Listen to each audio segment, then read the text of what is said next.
बहू का पहला दिन। ललिता अपने 3 बेटे, 1 बेटी, 2 बहू और पति के साथ रहा करती थी।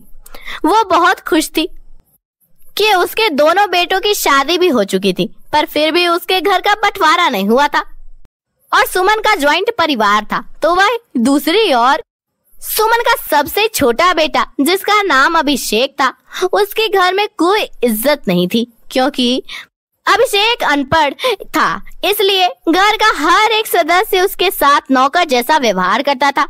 ऐसे ही एक दिन ललिता की बेटी ऑफिस के लिए तैयार हो रही थी। कुसुम अपना बैग अभिषेक को धराकर कहती है, अभिषेक, आज तू मुझे कॉलेज छोड़ने चलेगा। तू पागल हो गई है क्या? तू जानती है ना, अभिषेक हमेशा मेरे साथ ऑफिस जाता है। अगर वो तुझे छोड़ने के लिए चला गया तो मेरा कार ड्राइव कौन करेगा? अब दोनों भाई बहन बस चूहे बिल्ली की तरह दिन रात लड़ते रहो। आज अभिनव किसी का काम नहीं करेगा। अभिनव, राशन खत्म हो गया है, अभी थोड़ी देर में तुम मेरे साथ राशन लेने चलना। जी भाभी, भगवान ने मुझे कितना अच्छा देवर दिया है। मुझे भगवान करे ऐसा देवर सबको मिले। नेहा राकेश के मुंह पर तो उसकी तारीफ करती है, पर पीठ पीछे उसके अनपढ़ होने का उतना ही मजाक भी उड़ाया करती थी। सगे भाई बहन भी उसकी कदर नहीं करते थे, तो भाभी कहाँ से करती। समय यूं ही गुजरता है। एक दिन कुसुम को देखने के लिए कूड़ा लड़के वाले आते हैं। पूजा बहू, कंचन बहू, सारी तैयारियां हो गई है ना? और कुसुम को अच्छे से तैयार कर दिया है ना तुम दोनों ने? हाँ माँ जी, सारी तैयारियां हो चुकी हैं और कुसुम भी तैयार हो चुकी है। बस लड़की वाले का आने का इंतजार है। लड़के वाले भी आ चुके हैं, रोड पर खड़े हैं। उन्हें हमारी गली कौन सी है समझ में नहीं आ रहा। अभिनव, एक काम कर, जाके आगे से जा और लड़की वालों को ले आ, और हाँ, उनके सामान को उठा के घर में ले आना। पता चला मेहमान खुद सामान उठा कर ला रहे हैं, कोई लापरवाही नहीं होनी चाहिए। हाँ भैया, मैं सब समझ गया मैं। और देवर जी, आकर घर में मत बैठ जाना, पता चला बिना कुछ किए मुफ्त का खाना खा लिया है। घर में और भी बहुत काम है, हमारे साथ पहले वह काम करवा लेना। ठीक है, अब जल्दी जाओ और जल्दी से आओ। अभिनव अब जल्दी से लड़के वालों को लेने जाता है। कुछ ही देर में मेहमान घर में आ जाते हैं, पर बेचारा अभिनव को घर में आकर भी आराम नहीं था। वो तो घर के कामों में लगा रहता है। अभिनव को इतना काम करते देख लड़की वालों को लगता है अभिनव अपने घर का नौकर है। वैसे ललिता बहन, आपके घर का नौकर सच में बहुत अच्छा है।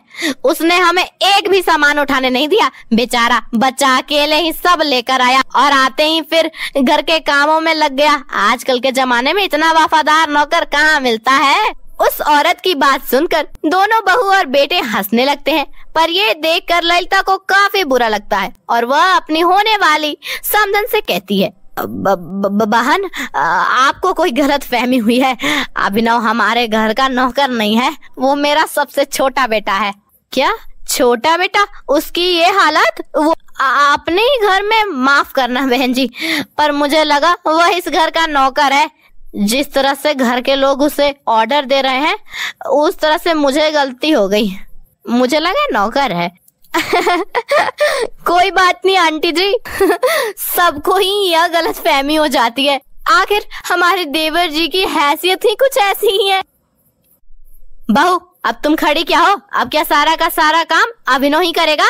अब जाओ, जरा मेहमान के लिए कुछ खाने को इंतजाम करो। ललिता अपनी बहुओं को आंख दिखाकर वहाँ से भगा देती है और ललिता का घर का ऐसा वातावरण देखकर घर आए मेहमानों को इस रिश्ते से एतराज हो जाता है और वे लोग बहनबाजी करके वहाँ से चले जाते हैं, जिस वजह से कुसुम का रिश्ता नहीं हो पाता और उसका दोष कुसुम अपने भाई अभिनव पर मलती है। अनपढ़ कहीं के, यह सब कुछ तेरी वजह से हुआ है। हमारे घर में सब पढ़े लिखे सिवाय तेरे।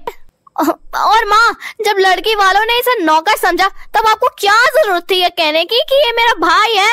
नौकर बन के ही रहने देते ना।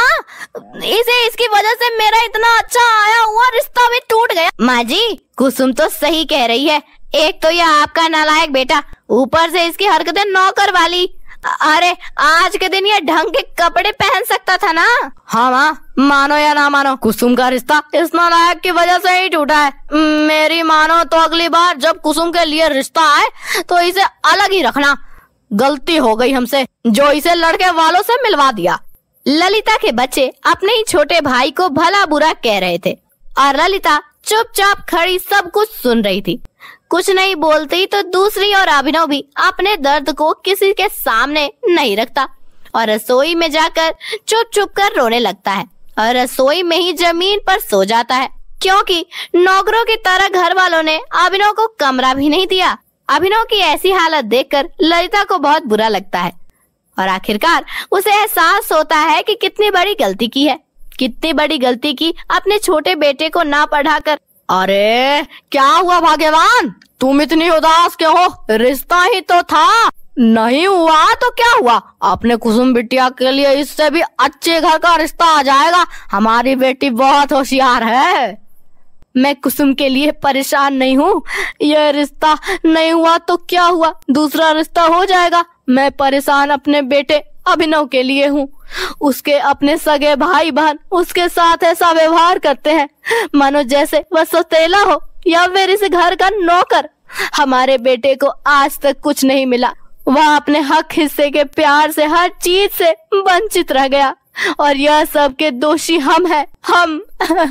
अरे भाग्यवान, ऐसा क्यों बोलती हो?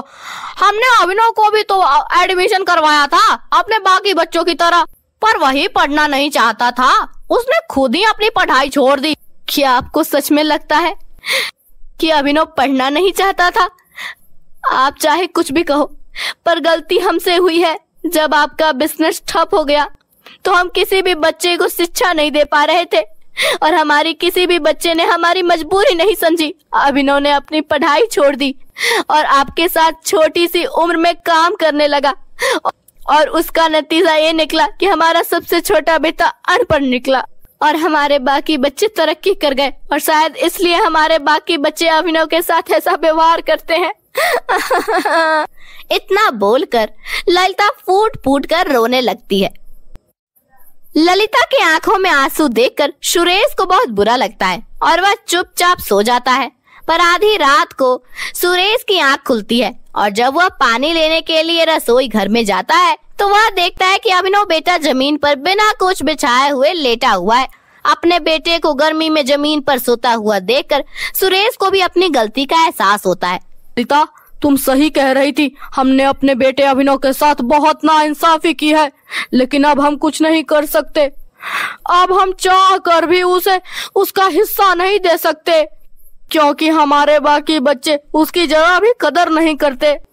हे भगवान, मेरे बेटे की खुशी अब तेरे हाथ में है। ललिता अपने बेटों को उसके हिस्से का हक दिलाना चाहती थी, पर वह चाह कर भी ऐसा नहीं कर पा रही थी, क्योंकि ललिता और सुरेश खुद अपने बेटे के बल पर पल रहे थे। समय यूं ही बीतता है और कुसुम की शादी हो जाती है और कुसुम के जाने के बाद पूजा और कंचन अपने पतियों के साथ मिलकर अभिनव के साथ और भी बुरा व्यवहार करते हैं। दीदी, क्या करूं, रात का खाना फिर से बच गया। कल भी खाना फेंकना पड़ा था, लगता है आज भी खाना फेंकना पड़ेगा। अरे तू पागल हो गई है क्या? खाना फेंकने की क्या जरूरत है?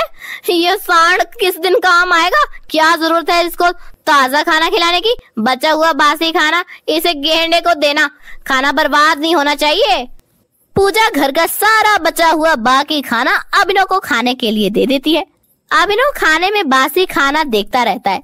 तभी वह भाभी से कहता है, अरे भाभी, यह तो रात का खाना है, आज क्या खाना नहीं बनाया घर पे?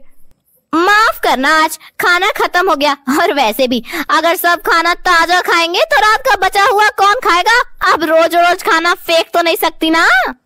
इतना बोलकर पूजा वहाँ से चली जाती है। यह सब कुछ ललिता और सुरेश अपनी आंखों से देखते हैं और यह देखकर उन्हें बहुत बुरा लगता है। सुरेश तो कुछ भी नहीं कहता, पर ललिता अपने बेटे के साथ ये नाइंसाफी होते हुए बर्दाश्त नहीं कर पाती, पर अपनी बहू से कह दिया, बहू ये सब क्या है? जब घर में सब लोग ताजा खाना खा रहे हैं तो अभिनव के लिए बासी बचा हुआ खाना क्यों? वो इसलिए माँ जी, क्योंकि आपका लाडला प्यारा दुलारा बेटा कुछ काम धंधा नहीं करता।